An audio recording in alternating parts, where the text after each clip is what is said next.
It was the great spectacle we'd all been waiting for, and thankfully the weather didn't ruin it. Thousands of people across the region stopped what they were doing for a few moments this morning to stand and watch in awe the solar eclipse. Our science correspondent David Gregory-Kumar was among them. It was an amazing sight, wasn't it, David? It was indeed, Nick. As you said, people all across the Midlands stopped to watching it. They were watching it on this restaurant terrace in central Birmingham, and looking at the cloud now, they had a pretty lucky escape to see it at all. They were watching it in company car parks, in school playgrounds, and Joanne Riddle was watching it with a group of astronomers on a Shropshire hillside. Early morning, and there's a buzz in this usually quiet spot of Shropshire. Astronomers preparing for the partial eclipse, onlookers gathering on Lith Hill, and the most beautiful sunshine. I'm taking the astronomical video camera, putting that into the eyepiece ready. Pete Williamson is a solar astronomer. He went to France to see the full eclipse in 1999. As the moon started to move today, he was full of optimism. It's looking good, it's looking good. And of course the weather's brilliant now, isn't it? Peacefully and gracefully, the partial eclipse was underway.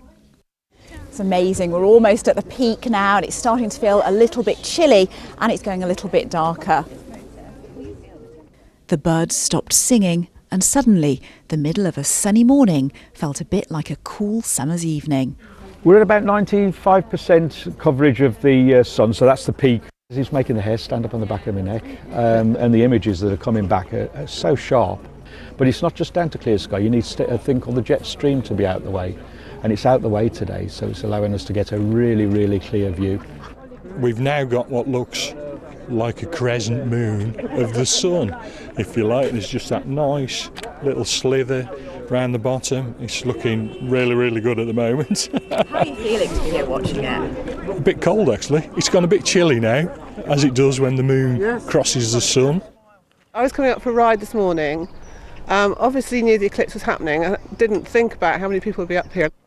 It's absolutely great to be able to see this, and it's not going to happen for a very long time afterwards. Not until 2026 will the skies here give us this. Joanne Riddle, BBC Midlands Today on Lith Hill.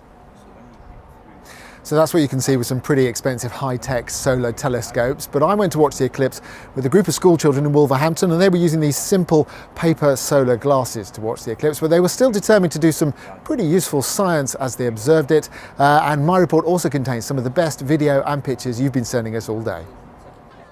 All Saints Primary School near Wolverhampton, a very lively location for a bit of eclipse watching and, yes, some science. Just how far will the temperature drop as the sun disappears? Yeah, I've really felt my hands. I'm actually shaking at the moment. It's getting pretty cold.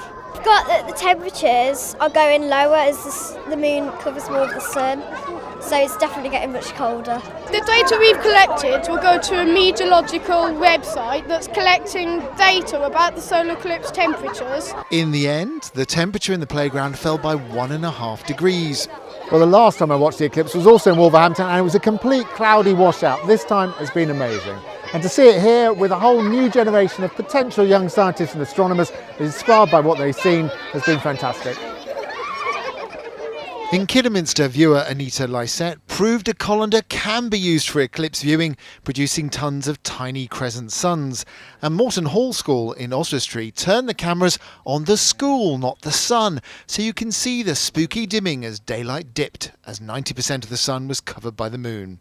And Midlands Today cameraman Tom Grahl sent these pictures from holiday in Lanzarote.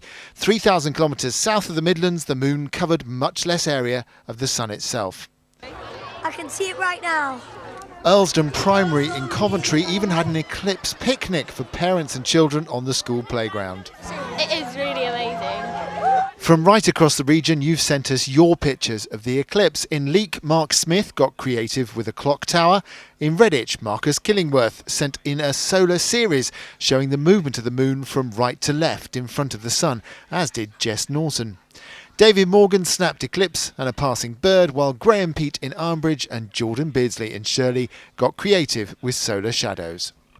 And then at 20 to 11, the sun and the moon finally went their separate ways, and the first UK eclipse this century came to an end. So as Joanne said in her report, keep these handy for 2026 when that's the next UK partial eclipse. But if you want to see a total eclipse, well, in 12 months' time, you can go and see one in Borneo, and I believe you can fly from Birmingham Airport. Now, if you want to relive all of today's best pictures, we've put the very best on our Facebook page, and some of them are amazing. And that's at facebook.com/Midlands Today. Back to you, Nick.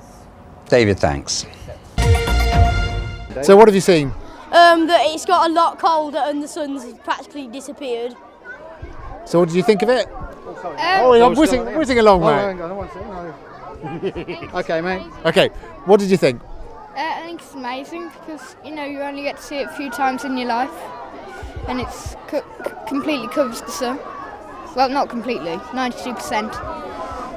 And you've got the clipboard, so what have you got on your clipboard? We've got that the temperatures are going lower as the moon covers more of the sun, so it's definitely getting much colder. Next one.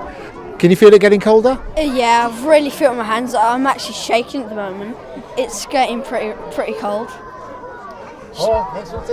And what about you? It's cold, and we've found that from the start, from 6.9, it's gone down to 6 degrees Celsius now.